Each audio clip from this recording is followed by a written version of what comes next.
Hey, what up, everybody? CV Breach coming to you with a good old edition of Monday Night Raw, which honestly I thought was a good show, but had its highs, had its lows. The show is definitely built around the Triple H versus Vince McMahon show. Honestly, in my opinion, I do not see this going to a point where it's going to be Triple H versus Vince McMahon in a match. I don't think this is Armageddon 1999 all over again.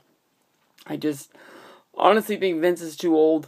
I think that we were very lucky to get to see Vince McMahon wrestle a Monday Night Raw match against CM Punk back in October before Hell in the Cell this year when majorly Vince was showing up because Cena was hurt and they needed to fill a void, and also they were trying to make up for a big dip in the ratings the few weeks before, and they needed something to really give it a big boost. But in my opinion, Vince doesn't need to be in the ring, and for him to come back at SummerSlam, I really just don't see it. I still think that we're going to get to the point where it's Curtis Axel against Triple H, but definitely you can really tell that this is all about Triple H going up against Vince McMahon in some sort of a storyline. Hopefully somebody fills in and wrestles the rest of the match. They said it last week. I didn't think it was going to happen, but Triple H promised that he was going to have the opening match on Monday Night Raw. It was going to be him going up against Curtis Axel, and the Triple H music kicked the show off. He came out, time to play the game. Curtis Axel came down. It looks like it was actually going to be a go time. They wrestled for about a minute. Vinnie Mac came down. The one thing that I really caught out of this whole damn thing was the Vince McMahon music played. He walked all the way down. He whispered into Justin Roberts' ear as the music stopped. He called the match disqualification. When he called the disqualification, you would think that they were awarding the match to Curtis Axel, but they played the Vince McMahon music again, and the camera stayed on him as he walked out of there. Yes, it's Vince McMahon's show, but it shows you the point of this whole storyline isn't to get Curtis Axel over. It's supposed to be getting over Vince McMahon and Triple H, because why else would you not play the music of the guy who won the match? It's the protocol for what they do 99% of the time. It makes no sense at all, especially if you're trying to get over to the fact that this guy just beat one of the biggest stars of the the last forever of the WWF, the guy that's to be taking over, the guy that's in charge. If it comes down to it, I guess Curtis Axel beat Triple H twice. He beat him once in a regular match, and then they restarted the match. And I guess Vince said that Triple H had lost the match due to I guess he didn't say I quit, but it was something like that.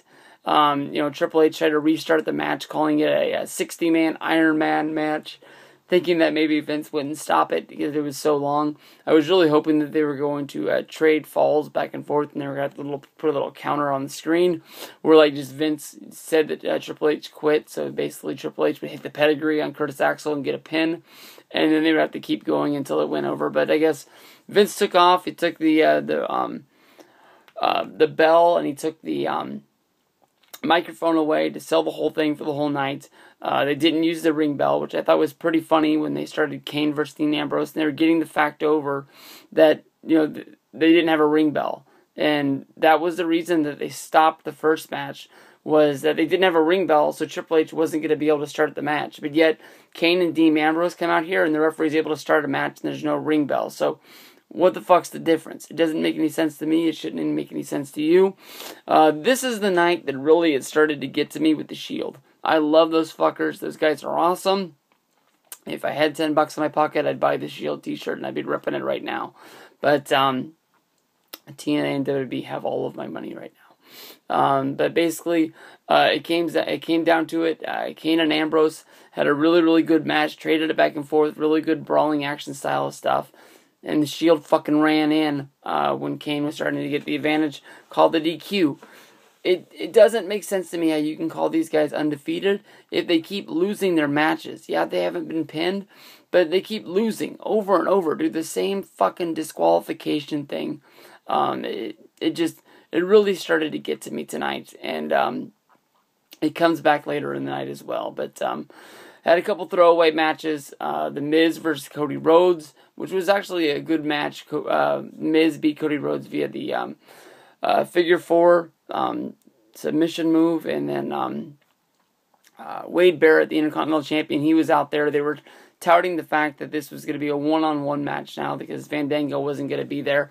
Once they had won the match, Paul Heyman comes out and announces that Curtis Axel is going to be added into this three-way, and it's going to be for the Intercontinental title now. So now you would think that Curtis Axel is going to be pushed to the point where he's going to become the Intercontinental Champion. In my mind, I don't think it's going to happen. It doesn't make any sense, especially with him going up against Triple H. It doesn't make sense to have Curtis Axel going up against Triple H at SummerSlam and have the Intercontinental just sitting there.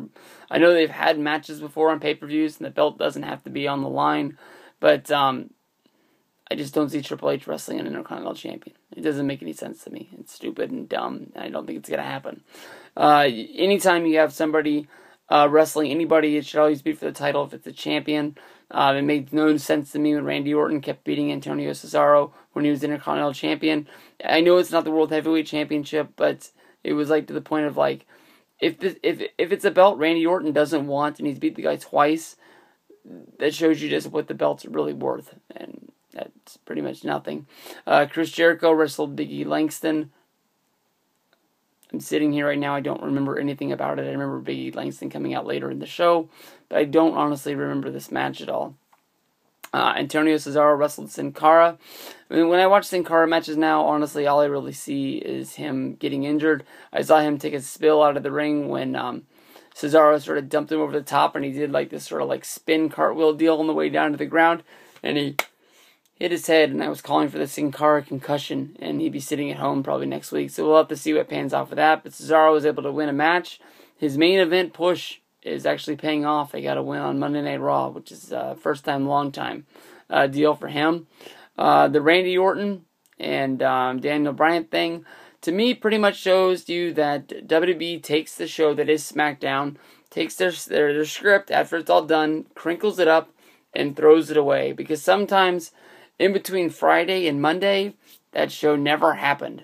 If it didn't happen on Monday Night Raw, it never happened. Everybody saw the RKO that Randy Orton hit against Daniel Bryan and left him laying because he got pissed off. Now Daniel Bryan isn't wanting any retribution, isn't wanting to fight back, just is like, all right, yeah, you might have done it, but that was it. So they're still teaming together at the pay-per-view now, and they don't want to kill each other. Maybe at the pay-per-view it'll all explode. Maybe they just wanted to name the match and not do it. But Orton comes out for his match, is immediately mounted by Daniel Bryan, which immediately means that it's a one-on-one match with guys outside of the ring. Orton wrestles Reigns, and what's a good match, and surprise, another fucking DQ for the freaking Shield. Right after that, they go to commercial. They come back. Daniel Bryan versus Seth Rollins starts out. This is a fucking awesome match. I know that a lot of people are going to be buzzing about this. This was really, really fun to see two guys in the ring that actually can wrestle.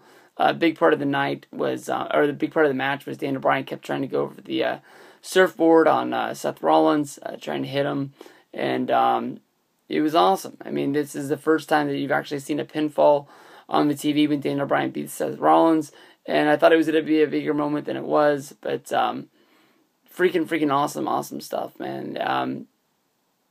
That's all you can really see. This is probably what it's all built down to. You get to see that the Shield is still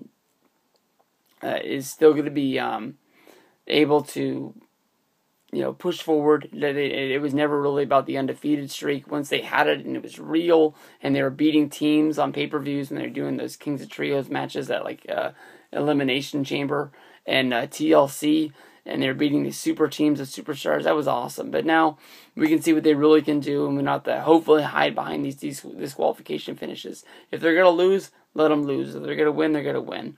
We finally got the payoff to the Caitlyn, Secret Admirer. She came out to the ring, asked whoever to come out. Big E came out. He sold it really well. This guy's got to be a good actor. Hopefully once he gets over as a wrestler, he won't want to leave us to head out to make movies, or become some sort of an actor like Muhammad Hassan, or like Bobby Lashley, I guess, is a guy like that. But I think he left more to do MMA. But I think that was one thing that came up, is that he wanted to try to get into acting when he came out there, but he really sold it. You really believed it, that he was really all nervous to come out to Caitlyn. Caitlyn drew him close. I thought that it was pretty weird. The first thing he would do when he came out there is pull her in close and give her a big kiss. If she wanted, her crush to be revealed, you would think that they would want to get to know each other, but maybe Caitlyn's just a flat-out slut who gives it up easy, I guess. I'm not 100% sure.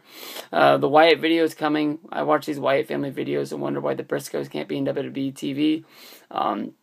The big thing is on them is that they're not cosmetically good-looking enough to be put on TV.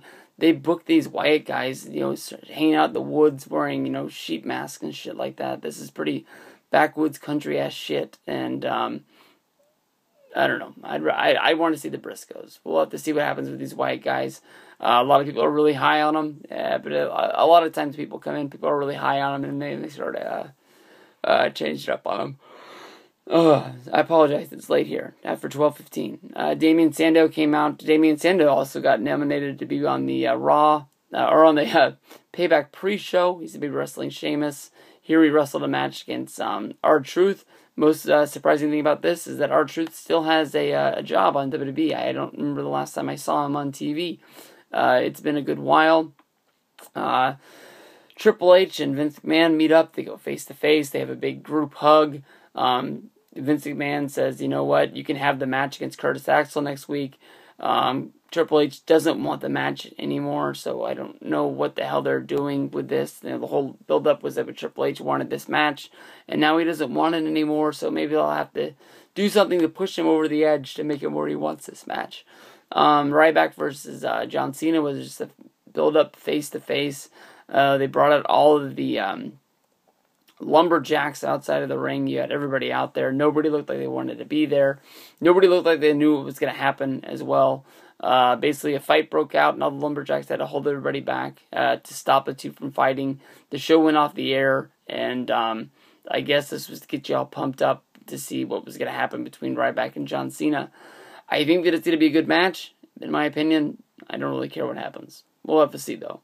They've already pretty much tipped the scale on what we think is going to happen, so it makes you just, I guess, doesn't matter in the long run. But that was my Monday Night Raw. Like I said, it was a good show. It was fun to watch. Maybe it was memorable, but for the most part, it was what it was. I was able to get through it. I'm falling asleep now, but I didn't fall asleep then.